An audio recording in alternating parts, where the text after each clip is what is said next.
Welcome to Drive the Daf. Clear, structured explanation of the daily Daf in 20 minutes. You can even follow in the car.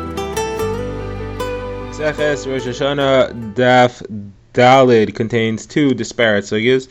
The first sugya is searching for the source, or perhaps a counter source, to the concept that we had just said, that the king Artaxerxes has become a Rasha sometime in the middle of his career. The Gemara has one proof that he did not become a Rasha. The Gemara rejects it, and the Gemara has a number of explanations why we say he did become a Rasha. Then the Gemara refers back to our first Mishnah, the Masechta, where we had said what Rosh Hashana L'Regalim is. The Gemara wants to know why is that called Rosh Hashana L'Regalim, and what is the significance of Rosh Hashana L'Regalim. And we'll get into the halacha. If somebody promises to bring a certain carbon or something to the Beis HaMikdash, how much time does he have before he violates the Isser of Baal Ta'acher, that he's taking too long? There are going to be 5 opinions on that. The Gemara will explain the sources for each of them and why each one does not hold of the other opinions. So let's begin. The Gemara has said that Artaxerxes, who is also known as Daryavish, also known as Koresh, we said that they're all the same king. He became a Rosh at some point in his career. Early, he was helpful to Klal Yisrael. He allowed him to rebuild the Beis HaMikdash. The Gemara said he became a Rosh. So the Gemara now has one proof that he did not become a Rosh. The Gemara says, how could you say that he became a Rosh? I have the Psukim in Sefer Ezra, where he is describing the permission that he gave to Klal Yisrael to rebuild the Beis HaMikdash. And he said that you're allowed to, he had a long description, and he said that you're allowed to have all kinds of karbonos. He said, Ma chashchan uvnei seirin v'dichrin v'imrin la'alavan la'lakosh maya chintin malach chamar mashach kemember kanaya di v'Yerushalayim l'havim Yisrael l'hem yom b'yom Dila Shalu. He said you could have any types of animals, cows, rams, sheep, lambs for karbonos, wheat, salt, wine, oil, as much as the Kohanim in Yerushalayim say they could have that amount. So you see that he was giving a karbonos. How could you say that he was a Rasha? So Gemara said, no, this doesn't prove that he was not a Rasha. Really, he became a Rasha, even though he said that. Because if you look carefully, he said right after, he said that you should do this in order that Umatzalyin l'chayim malkov no, you should do this to pray for the life of the king and his sons. So you see, he was doing this because he wanted the Kohanim to pray for him, and therefore he had his own interest in mind. The Gemara says, well, what's wrong with that? You're allowed to give tzedakah or any type of donation where you want to get something personal out of it. We have a Gemara, we have a brisa that says that somebody who it says he will give a coin to tzedakah in order that his son should live, or that he himself should earn olam haba. So that's a tzaddik gomer. That's a complete tzaddik. There's nothing wrong with that. Gemara says there's a difference. It depends if we're talking about a Yisrael or an Akam. Yisrael's allowed to do that because even if he doesn't get what he wanted, he won't complain. He'll understand. He'll say, okay, I did Averis. That's why I lost the schos, even though I gave the coin to tzedakah. And Akam does that as a Rasha, because if it doesn't work out the way he wants, he's going to complain and he's going to say that this wasn't fair.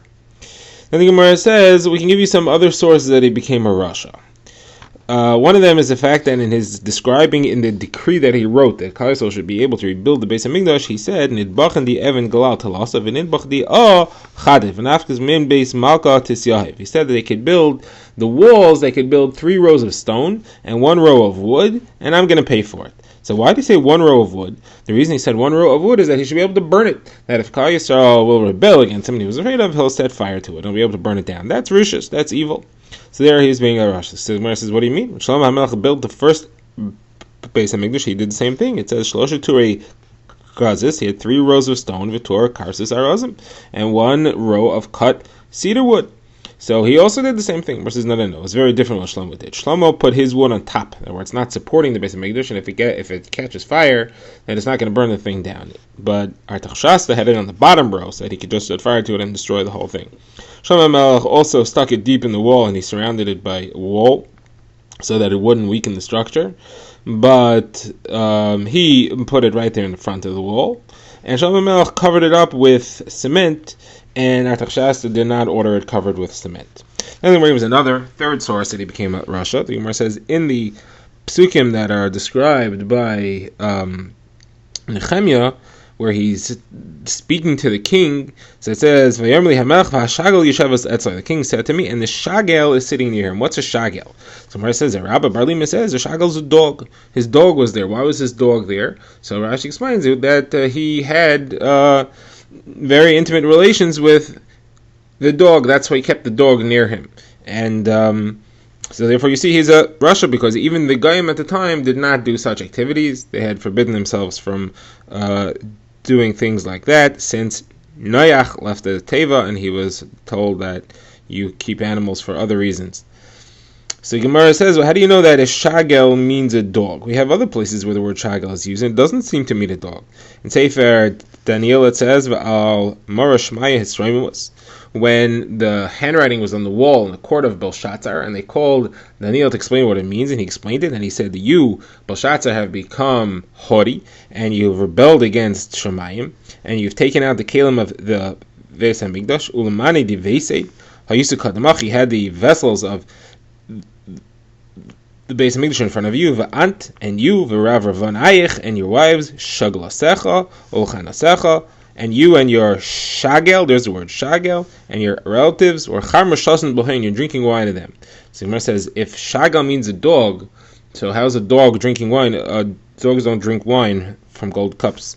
Gemara says, no, not a problem. Maybe they poured wine down the throat of the dog. You would put that past them? I wouldn't put it past them. So maybe that's what they were doing. So Gemara says, okay, I'll give you another source that shagel can't mean a dog. Passing into Tehillim, it says, Benos Malachim B'Yikrosecha. The Navi is speaking to Klal Yisrael about how great they'll be in the future, that it will be close to the daughters of kings. Nitzvah shagel liyaminecha b'chesem oifei, or stand as a shagel to your right side in special high quality gold. The Gemara says, if shagel means a dog, what kind of benefit is this? What the dog will stand near you wrapped up in gold? What are we talking about? So the Gemara says, no, what this means to say is as follows: with this schar, as a reward for the fact that Torah is as close to you as dogs are to the Akum, because of that love you have for Torah, like Akum love their dogs, therefore you'll get Kesem Ophir, you'll get the crown of gold. You'll get the special clothing of gold. So that's what it means. Another explanation is that really, you're right. Generally the word Shagel means a queen. It doesn't mean a dog. And here it meant queen, and the pasuk earlier about drinking wine, it also meant queen.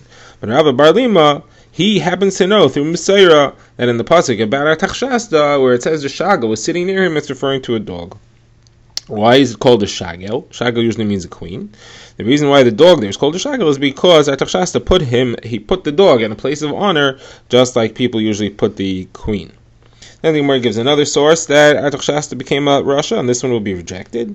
Later in Sefer Ezra, where they're describing the amounts that he wrote that they could use, he gave a limit to how much they could use. Earlier we quoted the pasuk where he did not give a limit. Here he said, up to 100 kikar of kesef, up to 50 kikar of wood and cement and all kinds of other things, and oil. And then he said salt you could have as much as you want without limit. Wheat you could have up to 50 kikar for the workers.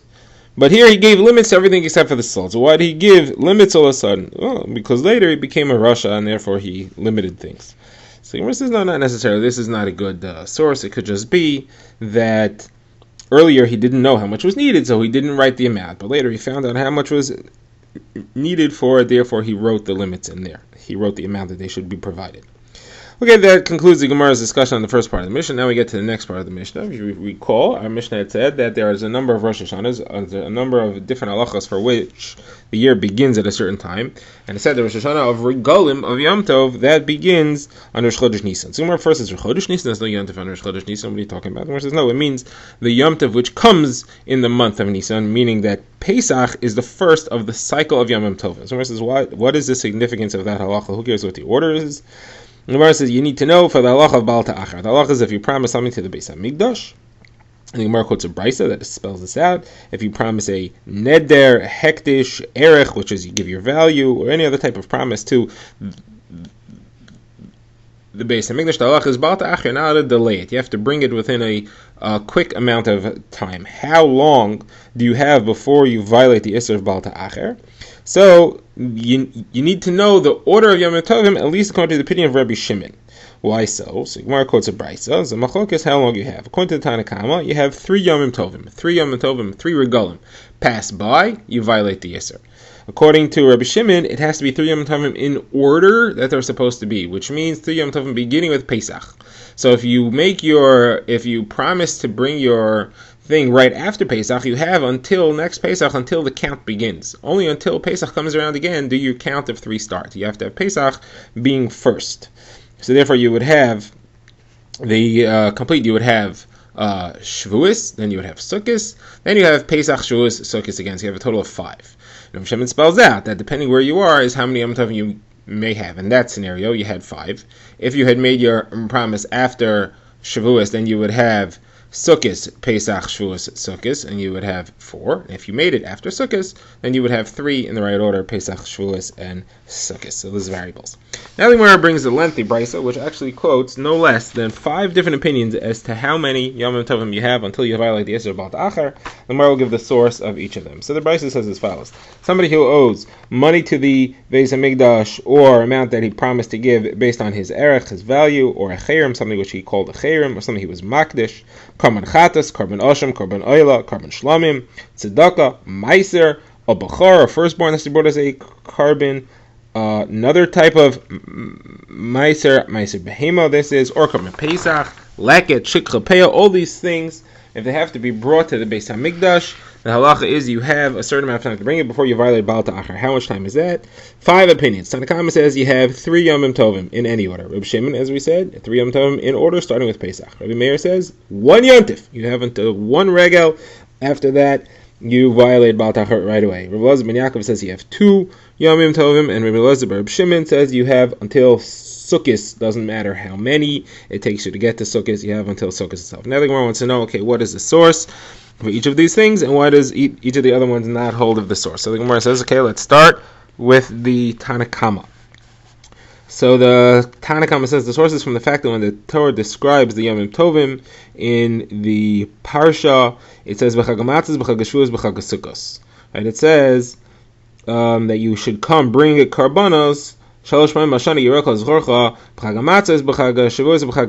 it say that? We already know we've been discussing Chag HaMatzos, Chag HaShavuos, and Chag HaSukkos all this time. Why do you have to repeat the list? To tell me that these 3 Yom Tovim have to pass by for you to violate. Rabbi Shimon says it didn't have to say B'chag HaSukkos. The last thing we were discussing was B'chag HaSukkos. Even if you want to repeat it and say extra, you could just say B'chag HaMatzos, B'chag HaShavuos. You could just add that on. You don't have to say B'chag HaSukkos. Why? To come to tell you that Sukkos has to be last. Sukkos has to be last. That means it has to be in order. Pesach has to be first, and Sukkos has to be last. Now, Rabbi Meir, he had said that it's 1 Yontif. What's his reasoning? So he doesn't come from this pasuk at all. He says it's from where it says Uvasa Shama V'Havesim Shama. Come there, bring there. First time you come, first Yontif, you have to bring. What do the Rabbanan do with that?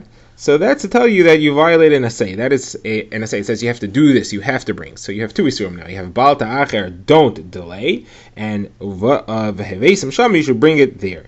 So that's what this is for. But it's not to tell you how long you have. Says Rabbi Meir, well, you still see how long you have, because when you violate the essay, it has to be in your first opportunity. So you still see from here that it has to be brought right away. Okay, now what's the source of Rabbi Elazar ben Shimon? So the Gemara says it comes from a pasuk elsewhere. It says Elu tasul Hashem b'mayadechem. This is what you should do for Hashem on your Yomim Tovim, plural mayadechem. That's 2. Minimum of plural is 2, and therefore it's got to be brought after 2 Yomim Tovim. Now, what do the Rabbanan do with that? Why doesn't everybody else hold to that? Because that's used for a different drasha, the drasha of Rabbi Yonah, to make a connection between different Yom Tovim, that they're all compared to each other. And we're going to learn a halacha from Rosh Chodesh to the other Yom Tovim, and that's that the sayar, the goat that we bring, is mechaper on Tumas, Mikdosh, and Kadashav. It takes off the Isser of being Tameh in the Beis HaMikdash, or having any of its kalim being tamei. Okay, now what's the source of Rabbi Elazar ben Shimon, the last one, who said that you have until Sukkos, doesn't matter what the order is, but until when Sukkos is your deadline. And this is Rabbi Elazar ben Shimon's source is the fact that it didn't have to say B'chag HaSukkos. We were just talking about Sukkos, back to the original list, we were just discussing Sukkos, it didn't have to say Sukkos. Now, we had said it earlier that Reb Shimon said that that's to teach you that it has to be in order with the Sukkos last. But he says that's not what it's for. It's to teach you Sukkos is the one. You cross the Sukkos. Sukkos is the deadline. Doesn't matter where you're holding in the year. When you make the promise or when the obligation takes hold, you have until Sukkos and no further than that. Okay, now the Gemara says, what do the other ones have with this? How do they explain these drashas? Meaning, referring to B'chag HaMatzos, B'chag HaShavuos, B'chag HaSukkos, those 3. So we had that Rosh Rabbi Elazar ben Yaakov and Rabbi Meir didn't use that as any drush at all. So what did they use that for? They had derived their halachas from different psukim. So Gemara says they used that for the drasha of Rabbi Elazar, Amar of Oishia. He said that this drush is to say that if you didn't bring your korban chagiga specific to the Yom Tov on the right time, so for Sukkot and for Pesach, we know you have all 7 days. We know the halacha there is that you have all the entire Sukkot, you could still bring your korban chagiga, and the entire Pesach, you could still bring your korban chagiga. Shavuos, though, is a 1-day Yom Tov, so you still have more time afterwards. So yes, you have until 7 days until 7 days including Shavuos, to bring your korban chagiga, even though it's not Yom Tov anymore. And that we see from the Hekesh comparing the three of them, B'chag HaShavuos, B'chag HaMatzos, B'chag HaShavuos, B'chag HaSukkos. So the Gemara says, great, but if that's your source, then why do you have only 7 days? Sukkos is 8 days long. So the Gemara says, so you should learn from Sukkos. So the Gemara says, well, Sukkos is 8 days long, Sukkos is only 7 days long. Shmini Atzeres is a different Yom Tov. Shmini Atzeres doesn't count. The Gemara says, no, Shmini Atzeres may be a different Yom Tov. That's concerning the 6 halachas which you learned in Masachas Sukkah, Pazar Kashav. Those were 6 halachas for which Shmini Atzeres counts as a different Yom Tov. However, concerning bringing a tashlumin, we said clearly in the price that you're allowed to bring your korban chagiga for Sukkot. If you forgot to bring it, you're allowed to bring it at Shmini Atzeres. Gemara says, no, we're not going to learn from Shmini Atzeres. We have a choice to learn from Pesach or from Sukkot. Pesach is 7 days, and Sukkot with Shmini Atzeres is 8 days. We have a rule to fast on rule below to fast. You have a choice. You always take the lesser one. Don't grab more. You grab too much, you'll end up grabbing nothing.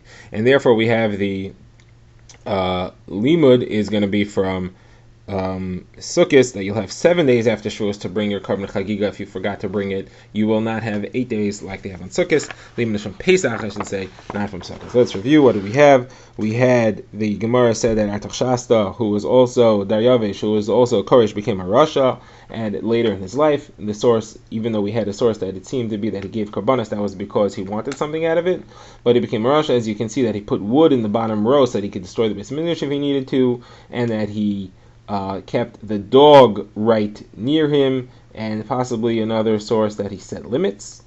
The Gemara rejected that.